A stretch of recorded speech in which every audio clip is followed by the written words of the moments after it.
Today I'm going to share with you my 6 best travel, adventure, and expedition blunders to entertain you. Today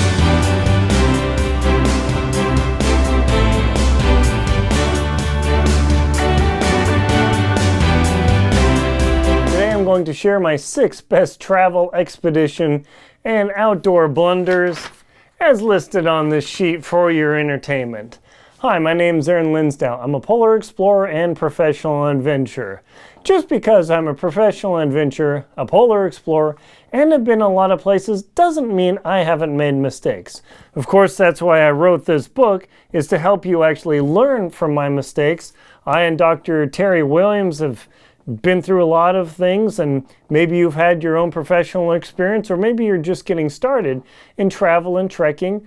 And I just wanted to show you that just because there are people who've done some crazy things, like I've skied to the South Pole solo, I've crossed the Greenland tundra solo, tried to climb Denali twice solo, and all this nutty thing, does not mean things don't go wrong.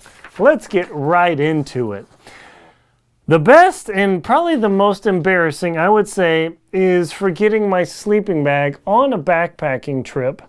And I've not only done it once, but twice. That's pretty darn embarrassing. The first one, and this was all years ago, I've learned since, I have checklists and everything, but the first was I forgot my sleeping bag when I was going to do a snow camping trip in Sequoia National Park in the dead of winter, somewhere in mid-January. And I thought, oh great, I'm gonna head out of San Diego, get out there, sleep in the snow, and have a great time. Well, that didn't quite work out, because as I was driving through Los Angeles on the 210, I'm going along, and all of a sudden, that little trigger in my brain, I forgot my bleeping bleep sleeping bag! Yeah, no bueno. And I seriously gave the thought of stopping at an REI or some such store in LA to buy a bag and move on. Instead, I thought, all right, this is bad, it's traffic, it's Friday, and I just decided to go sleep in the lodge in Sequoia. Now you might say, hey, that's weak and everything, but it was going to be sub-zero temperatures. I wasn't going to sleep without a sleeping bag. And the reason, this is where I'm not just sharing my blunders, but sharing the lessons, is the reason I forgot my sleeping bag is because when I returned home to grab my gear, I'm driving from San Diego through Temecula, LA, and on up, is I always had this fear of, oh, if my sleeping bag stays compressed for too long, it will damage the down and it'll die and my bag won't work. Total bumkus. I just read on Western Mountaineering site, they're one of the best sleeping bag manufacturers in the world. It says as long as your down is compressed and it's not too long, whatever that too long is, and it stays dry, the down will not get damaged. So I had my whole bag and everything ready. I had my sleeping bag laid out. I was going to stuff in it the last second and head out. I got distracted, and accidents always happen from distractions. And I got my bag in, was talking to my roommate, and oh man, I got to get going. And of course my sleeping bag's black. It's just, gosh darn it. So I forgot my sleeping bag there. Fast forward a couple of years, and I'm doing a trek out into Death Valley with my dad. And I promised I'd bring both sleeping bags, and I got everything piled up. I thought, oh, I don't want to stuff them in. And I'd forgotten my lesson because it wasn't winter. It wasn't that critical. Ooh, yeah. So I had one bag all ready to go. I had it in my bag, and I was going to stuff my other sleeping bag. But again, I got distracted. It's super easy. My dad came over. We started talking. Oh, yeah, let's get ready to go. My bag was just sitting in the corner. Oh, man. Yeah, that was great. So I've done that twice. And you think for all the times that would be important, having a sleeping bag in Death Valley doesn't sound bad, but it got below freezing at Racetrack Playa in Death Valley. Let me tell you, don't forget your sleeping bag. Of anything you forget, you just can't forget your bag. And you just can't. And I've done it twice. And I swear to myself, always double checklist, put everything in the bag. If the sleeping bag stays squashed for a few days, it doesn't matter. Yeah, that was a wonderful blunder. Next, I have some more desert experiences. I was running my tread pretty thin when I was driving into Death Valley on another trek with my dad. And I thought, oh, it's not that big a deal. My tires are Kevlar lined and all this. And we're driving 30 miles out into the oblivion in Death Valley. We get to Racetrack Playa again. We're looking around. We come back to the truck, and what's happened? The tire... My tire is flat. Now it's sunset. It's getting dark. We need to get out of there. Oh, my gosh. So the moral of the story is there, don't let your gear get so thin, and we're warned that you might have a risk of having a problem, especially a flat tire in the middle of Death Valley at night. It's a long way from help.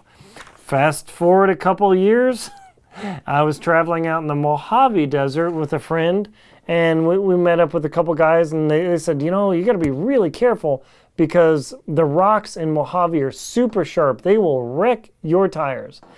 And immediately in my mind, I thought, man, my tire tread is pretty thin because I go through tires all the time. I hope nothing happens. Sure enough, an hour or two later, I'm driving along and I hear this ka-tuk, ka-tuk, ka-tuk. Oh no, maybe I have a bolt in my tire. I get out, I look around, everything's fine. Oh, weird. I drive a little bit more, cook, cook, cook. I get out, and there wasn't just like a little pinhole in my tire. It was gashed open. It even went through the Kevlar and the whole thing. That was bad. Super sharp rocks. Maybe I was driving 35 when I should have been going 25 or even 20. And I couldn't even use my tire spray. I couldn't use my tire plugs, nothing. It had torn the tread out of my tire. I was toast. Fortunately, it wasn't that late at night. This always happens at night. I got my spare tire back on, and I was able to get it going. Again, lesson learned here, don't let your equipment get so thin when you're going to dangerous areas. Yes, tires on trucks can be $800 to $1,600, but when you're trapped in the middle of nowhere and you're in real trouble, what are you going to do? Good lesson there. Probably the most tragic blunder or thing that I just completely out of control for me was catching a cold and then having it develop into bronchitis and a lung infection when I went to solo ski to the South Pole. Now, there was not much I could have done. I could have possibly worn a face mask, and on big international flights where I do have to go on a trek, I fly with a mask, one of those breathing masks from the hospital. It looks a little bit awkward, but believe me, if you get sick on a flight because you're trapped in this big aluminum can with 300 or 400 other people, invariably somebody near you.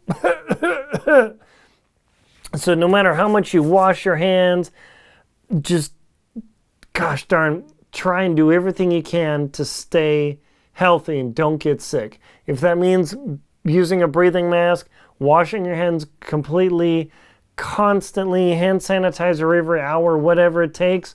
I mean, of course, you use you wash your hands in the laboratory, you use hand sanitizer, but that breath mask is a thing. But don't touch your eyes, don't pick your nose, don't touch your mouth. And that's hard to do on a 12-hour flight. And then internationally, because you're distracted, oh, my eyes hurt. You rub your eyes, you rub your nose, and that's all it takes to get a very serious infection that can end your trip. The next is falling into a river during a blizzard in Greenland. I had to do several river crossings in the Arctic during a blizzard, and this one time I'm going across, and I thought it was all good. I didn't have my trekking poles out. I didn't have my boots in my pack. I slipped, I fell in, my pack got wet, my boots got drenched, I got soaked during a blizzard. Not my best moment. I talk about that in this book, and it's not a real hardcore sales pitch, but just telling you that it's easy to do. I was able to get myself dried off using snow. Check out the video link below about that. And that was a really rough one. The next blunder was using my just basic leather hiking boots in Wyoming when I knew it was going to get to -5. It got to -25 or 30.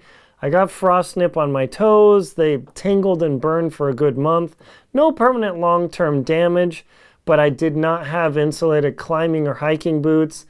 If I think, oh, the temperature's going to get here, assume it's going to be 15 or more degrees colder, because you never know. Boy, I was really lucky I didn't get frostbite, because not just my toes were aching and burning, but the balls of my feet and the front half of my feet were cold. That's when I knew I was in trouble. My last spectacular blunder was not preheating my alcohol fuel for my alcohol fuel stove before I went camping and trying to use it. It was minus 20 degrees. It was super cold outside, and no matter how many sparks I threw and matches I lit and lighters I used on that fuel, it would not light. That is one thing. I love my alcohol fuel stove, but it is useless when it is minus 20 degrees, because the vapor temperature and pressure of alcohol is not high enough. So at minus 20, there's just not enough fume to light. So you could actually put a lit match in that alcohol and it wouldn't even light because there are no fumes. I failed to put my cold fuel bottle into my jacket and warm it up for an hour. Then I could have had a wonderful dinner. Instead, I got to eat a bunch of frozen bars for that meal. That was my last blunder. As you can see here, it's very easy to make mistakes just for moments of distraction, maybe not being hyper conscious of how many people are around me who are sick, running my equipment too thin to where it could be a little bit risky. I had to cross the river in Greenland.